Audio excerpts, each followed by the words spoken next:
জেনজিদের মুখস্থ করা লাগে না, তারা এক একটা বারুদ। সংশোধনী যে কেউ দিতে পারে মাননীয় স্পিকার।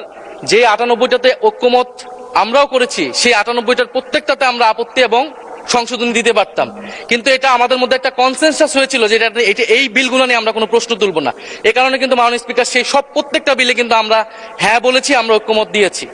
কিন্তু সরকার দল আজকে এটা আপনার সামনে, এটা কিন্তু রাজনৈতিক সমঝোতা ভঙ্গ করা হলো, কনসেনসাস ভঙ্গ করা হলো। তাহলে এই বিশেষ কমিটি যেটা করা হয়েছিল, সেই কমিটির কোনো প্রয়োজন ছিল না। আমরা জানি সরকারি দল চাইলে যে কোনো আইন, যে কোনো বিল তারা উপস্থাপন করতে পারে, সংশোধনী আনতে পারে, পাশ করতে পারে, তাদের সেই মেজরিটি রয়েছে। বিরোধী দলের হা না আসলে এখানে কোনো মূল্য নেই। কিন্তু আমরা এখানে কেন আছি?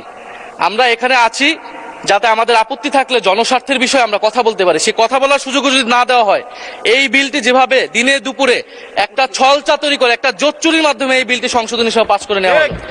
মাননীয় স্পিকার, এটা আমরা প্রতিবাদ জানাচ্ছি। জুলাই গণঅভ্যুত্থান স্মৃতি জাদুঘর এটা কিন্তু কোনো শাখা জাদুঘর না, এটা একটা স্বতন্ত্র, একটা বিশেষায়িত জাদুঘর।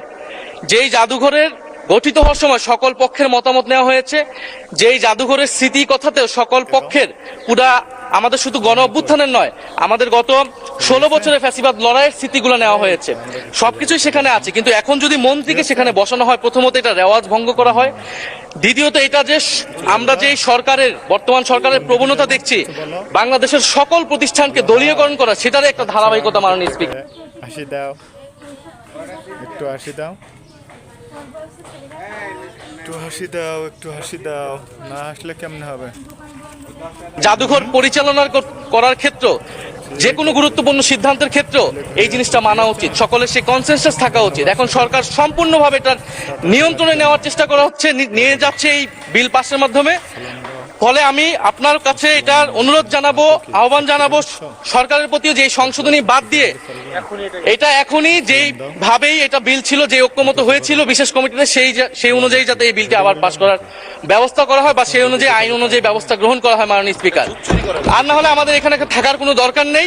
সরকারের নজিরবিহীন যেভাবে দলীয়করণ চলতেছেন প্রতিষ্ঠানগুলোকে, আমাদের দেশে প্রতিষ্ঠানগুলো এই কারণেই দাঁড়ায় না, কারণ সরকার, তার দল, তার গুন্ডা বাহিনী, রাজনীতিবিদ সবকিছুকে তার নিয়ন্ত্রণে কেন থাকতে হবে? এখানে যে জাদুঘর নিয়ে আমার যে অপিনিয়নটা, তারা যে কোনো সংশোধনী আনতে পারে, পাশও করাতে পারে, কিন্তু সেটা তো এখন যদি তারা বলে যে প্রাইভেট মেম্বার হিসেবে তারা সংশোধনী এনেছেন, এটা সরকারের এখতিয়ার না, তাহলে কিন্তু সরকারি মেম্বার হিসেবে তো মন্ত্রী সেটা গ্রহণ করেছেন। আমাদের যেগুলো নোট অফ ডিসেন্ট, মন্ত্রীরা তো বিরোধিতা করেছেন। এই মন্ত্রী, সংস্কৃতি মন্ত্রী চাইলে সেটা বিরোধিতা করতে পারতেন, কারণ সংস্কৃতি মন্ত্রী তো সেই কনসেনসাসের পার্ট। সংস্কৃতি মন্ত্রী তো সেই সংশোধনটা নিতে পারেন না। আপনি বলেছেন এটা একদিন আগে, বিরোধী দলীয় নেতা বলেছিলেন যে একদিন আগে ডকুমেন্টস আসতে হবে, আপনি বলেছেন, আমরা কিন্তু সবকিছু মেনে নিয়েছি। তো এখানে তো আমরাও কোঅপারেশন করছি যাতে দ্রুত সময়ের মধ্যে এই বিলগুলো পাস হোক, কিন্তু আধা ঘন্টা আগে একটা সংশোধনী আনা হলো, যেটা আমাদেরকে জানানো হলো না, এটা তো এক ধরনের ছলচাতুরি মাননীয় স্পিকার। এবং আপনার সভাপতিত্বে কিন্তু এই জিনিসটা হলো, ফলে এটা কিন্তু কনসেনসাস ব্রেক করেছে। তারা যে কোনো সংশোধনী আনতে পারে যে কোনো সময়, তাদের একটি আছে, তারা সেটা পাসও করাতে পারে।